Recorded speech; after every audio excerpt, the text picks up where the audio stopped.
দুর্গাপুরের ঘটনার প্রতিবাদে যুব মোর্চা ব্যারাকপুর সাংগঠনিক জেলার পক্ষ থেকে বিক্ষোভ কর্মসূচি আয়োজিত হলো বীজপুরে। নিশিদিন হসপিটাল, অর্থ সব নয়, পরিষেবাই আসল কথা। ঠিকানা রবীন্দ্রপল্লী, কল্যাণী হাইরোড, ওয়ার্ল্ডস মোড়ের নিকটে। যোগাযোগ 8617781276। দুর্গাপুরের বেসরকারি মেডিকেল কলেজে দ্বিতীয় বর্ষের ছাত্রীর উপর হওয়া গণধর্ষণের ঘটনার প্রতিবাদে যুব মোর্চা ব্যারাকপুর সাংগঠনিক জেলার অন্তর্গত বীজপুর বিধানসভার উদ্যোগে আয়োজিত হল বিক্ষোভ কর্মসূচি বীজপুরে।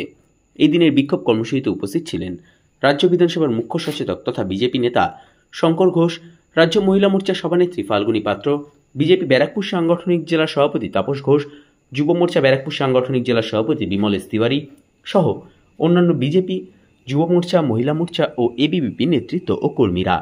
এই দিন সংবাদ মাধ্যমের মুখোমুখি হয়ে বিক্ষোভ মিছিল শেষে রাজ্য বিধানসভার মুখ্য সচেতক তথা বিজেপি নেতা শঙ্কর ঘোষ বলেন, 2026 সালে মানুষ প্রস্তুত হচ্ছে তৃণমূল কংগ্রেসকে বিসর্জন দেওয়ার জন্য। দেখুন, এগুলো কি আপনাদের কি অস্বাভাবিক ঘটনা মনে হয়? কোভিডে আমরা একটা কথা শুনেছিলাম, নিউ নর্মাল। 2011 সালের পরে তৃণমূল কংগ্রেস নামক দুর্বৃত্তদের সংগঠিত রাজনৈতিক দল, অনেকে যাকে জাতীয় চোরের দল হিসেবে চিহ্নিত করেছে। এখানে কোনো রাজনীতি নেই, এখানে আছে শুধু ক্ষমতার মাধ্যমে অর্থ এবং সম্পদ তৈরি করা। ফলে যাদের মধ্যে রাজনৈতিক কোনো অনুশীলন নেই, যারা ব্লাড ডোনেশন ক্যাম্প ভাঙচুর করে, যারা লাইব্রেরির বই পড়ায়, যারা রিলিফ তুলতে গিয়ে আদিবাসী সাংসদকে রক্তাক্ত করে, যারা জনপ্রতিনিধিদেরকে মব লিঞ্চিং করে মেরে ফেলবার চেষ্টা করে, তারা আক্রমণ করবে। আমি শুধু মাননীয় মুখ্যমন্ত্রীকে এইটুকু বলে রাখতে চাই, 2026-এ রাজ্যের মানুষ প্রস্তুত হচ্ছেন আপনার দলকে বিসর্জন দেওয়ার জন্য। এবং আমি কথা দিতে চাই পশ্চিমবঙ্গের জনগণকে, ভারতীয় জনতা পার্টির পক্ষ থেকে আমাদের মাননীয় স্বরাষ্ট্রমন্ত্রী একটি কথা বলেছেন, মাটির নিচেও যদি আপনারা লুকিয়ে থাকেন, আপনাদেরকে বের করে নিয়ে এসে সেই শাস্তি দেওয়া হবে। ভবিষ্যতে এই ধরনের ভাবনাও আপনারা মনে আনতে পারবেন না। এই সবক আমরা তৃণমূল কংগ্রেসের এই অপরাধ মনস্ক নেতাদেরকে শিখিয়ে দেব। একই ঘটনা আমি শুনেছি যে সেখানেও এই ধরনের আক্রমণ হয়েছে।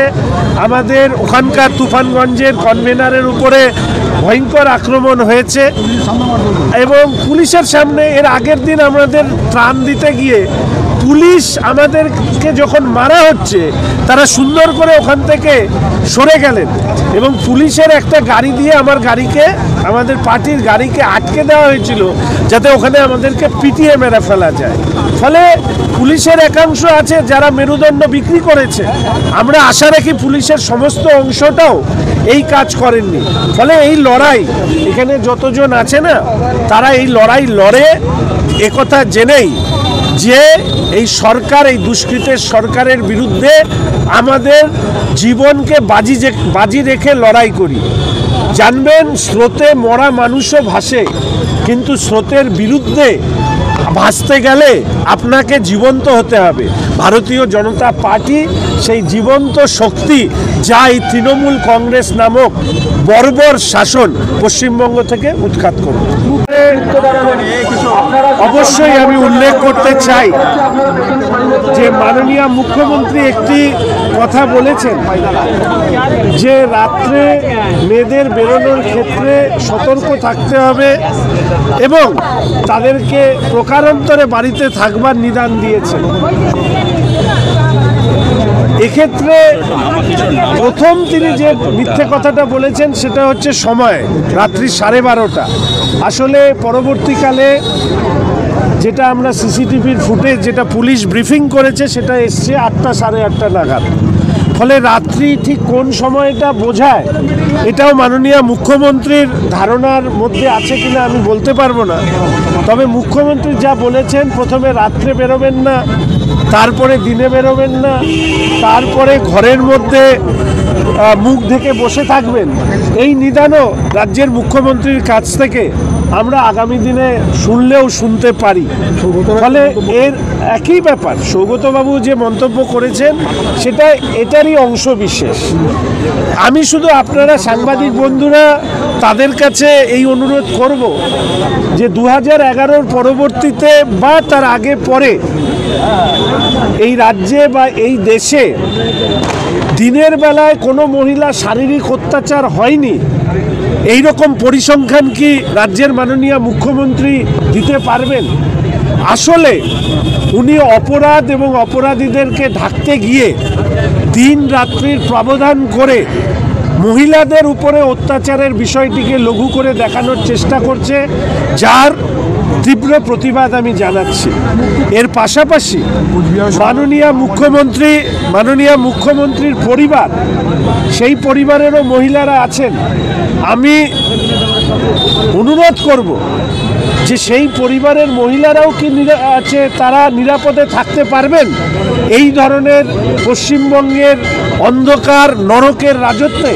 ফলে রাস্তায় সমস্ত নারীদেরকে নামবার অনুরোধ করবার পাশাপাশি ঝান্ডা নিয়ে ঝান্ডা ছাড়া আমাদের প্রত্যেকেই সর্বস্তরে প্রতিবাদ গড়ে তুলতে হবে। এই রাজ্যের তৃণমূল কংগ্রেসের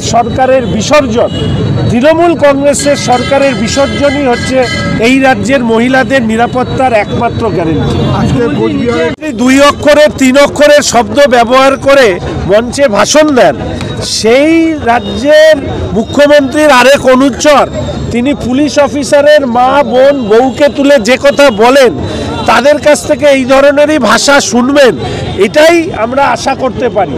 পশ্চিমবঙ্গের জনগণের কাছে শুধু এইটুকু আবেদন করতে পারি যে এই ধরনের রাজনৈতিক দল যদি ক্ষমতায় থাকে তাহলে পশ্চিমবঙ্গের বর্তমান প্রজন্মের ভবিষ্যৎ প্রজন্মকে পশ্চিমবঙ্গে রাখা যাবে না। ফলে ভবিষ্যৎ প্রজন্মকে যদি পশ্চিমবঙ্গে থাকতে হয় তাহলে তৃণমূল কংগ্রেসের বিসর্জনকে সুনিশ্চিত করতে হবে। 19তম বর্ষে পদার্পণ করতে চলেছে মোহনপুর বিবাদী সংঘের শ্যামা পুজো। চলতি বছর শ্যামা পুজোর উদ্বোধনী অনুষ্ঠানে উপস্থিত থাকবেন নোয়াপাড়া বিধানসভার বিধায়ক শ্রীমতী মঞ্জু বসু, শ্যামা পুজোর প্রধান পৃষ্ঠপোষক শ্রী দেবরাজ চক্রবর্তী, প্রধান উপদেষ্টা শ্রী নির্মল কর, সভাপতি সন্দীপ কর সহ অন্যান্য বিশিষ্টজনেরা। থাকছে শ্যামা পুজো উপলক্ষে 2 দিনব্যাপী সঙ্গীতানুষ্ঠান, যেখানে উপস্থিত থাকবেন অদিতি মুন্সি, আকাশ সেন, ইন্ডিয়ান আইডল খ্যাত MV চন্দ্রমলাই ও সারেগামাপা খ্যাত সুইটি কর্মকার সহ অন্যান্য বিভিন্ন শিল্পীরা। নিশিদিন ডায়াগনস্টিক সেন্টার, এ কমপ্লিট ডায়াগনস্টিক সলিউশন। আমাদের ঠিকানা 144/1 সেন্ট্রাল রোড, আনন্দপুরি, ব্যারাকপুর, কলকাতা 122। আমাদের যোগাযোগ 9875338719। সাধ্যের মধ্যে স্বপ্নের ফ্ল্যাট খুঁজছেন? লাবণ্য গ্রুপের পক্ষ থেকে ব্যারাকপুর হরিসভা মন্দিরের নিকটে সোনাঝুরি আবাসন। থাকছে lift, top floor, set, 0% GST। এছাড়াও থাকছে ব্যাংক লোনের সুব্যবস্থা। ফ্ল্যাট বুকিং চলছে। আমাদের যোগাযোগ 7278200456।